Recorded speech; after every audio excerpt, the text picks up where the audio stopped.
मदरसे के अंदर उस्ताद ते शागिर्द सन।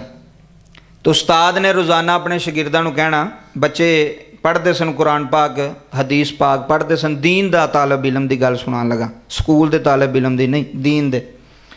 उस्ताद ने शागिर्दां नूं कहना कि पुत्र जिहड़ा तुहाडे कोल खजाना है ना, ये बहुत वड्डा खजाना में, ये बदले तुहानूं सारी दुनिया भी लभ जाए तो थोड़ी ये दीन दा इलम अल है, दीन दा इलम अल है। तवज्जो करो। एक दिन ना उहदे एक शागिर्द दी जुत्ती टुट गई। उन्हें आख्या उस्ताद रोज़ाना कहंदा भी तुहाडे कोल बड़ा वड्डा इलम है, ये नाल दा इलम नाफे कोई नहीं, अज वेखीए तो सही। तवज्जो करो जरा। वो शागिर्द उठिया, जुत्ती लई ते बाजार टुर गया मोची दे कोल। मोची नूं कहन लगा बई जुत्ती गंढ दे। की कर दे? जुत्ती गंढ दे। मोची कहन लगा पैसे? आंदा पैसे तो कोई नहीं, तैनूं एक मसला दस छड्डने। की?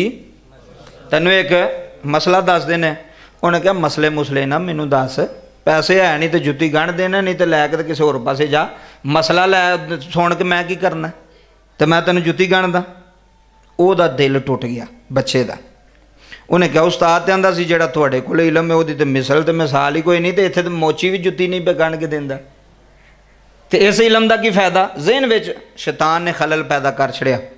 अच्छा जी, वापस आया, आके उस्ताद रान कहन लगा उस्ताद जी तुसी जी रोज़ाना आंदे हो जी, साढ़े जिहड़ा इलम है बड़ा अनमोल है, इहदे नाल दा इलम कोई नहीं, इहदे नाल दी चीज़ कोई नहीं। मैं अज जुत्ती गंढन गया सा।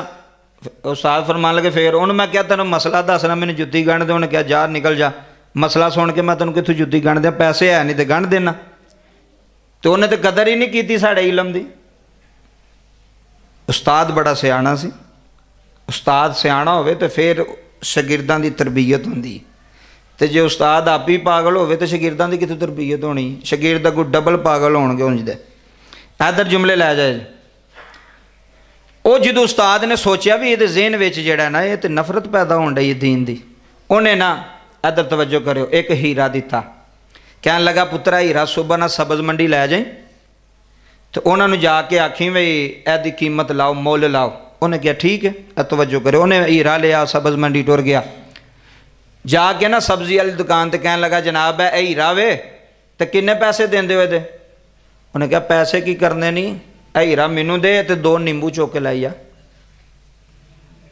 उन्होंने तो पता ही नहीं सी ना, हुण सब्जी वाले नूं की पता भी नींबू का की उहदा जनाब हीरे की की शान है, तो उहदा किन्नी कीमत ते की मरतबा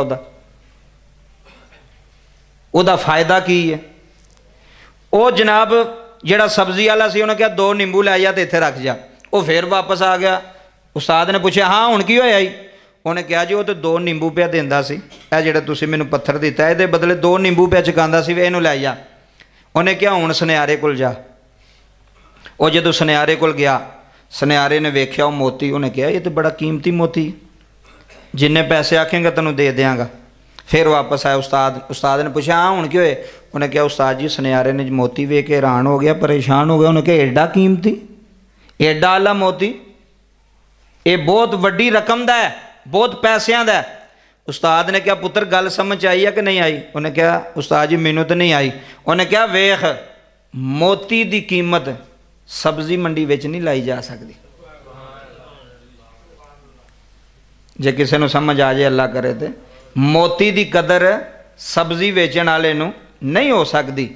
मोती की कदर होनी है सुनियारे नूं, क्योंकि सुनियारा उन्होंने जानता है, सुनियारा उसकी कदर नूं जानता कि यदी ये कदर है, यदी ये पहचान है। तो अगर वही मोती सब्ज़ मंडी में जाओगे तो रुलेगा, 2 नींबू की कीमत लगनी है। किन्ने? 2 नींबू। फरमाया पुत्र परेशान ना हो, जेड़ा इलम तुहाडे कोल है ना, यदी कदर उन्होंने ही होएगी जेड़ा इस इलम नूं जानदा होवेगा, जेड़ा इस इलम नूं जानदा होवेगा, जेड़ा पहचानदा होवेगा। ते जिन्हों जान पहचान ही नहीं, उन्होंने की पता है कि कुरान की बरकत है, उन्होंने की पता है हदीस की की बरकत है, उन्होंने की पता है कि दीन का एक मसला दसना। सुनियो, दीन का एक मसला दसना 70,000 साल इबादत तो बेहतर है। हुण दसो हुण केड़ा फिर आला होया? 70,000 साल इबादत वाला दीन का एक मसला किसी ने समझा देना, दीन की एक गल किसी ने दस देनी। फरमान लगे पुत्र मोती की कदर ਸਬਜ਼ ਮੰਡੀਆਂ 'ਚ ਨਹੀਂ ਹੁੰਦੀ।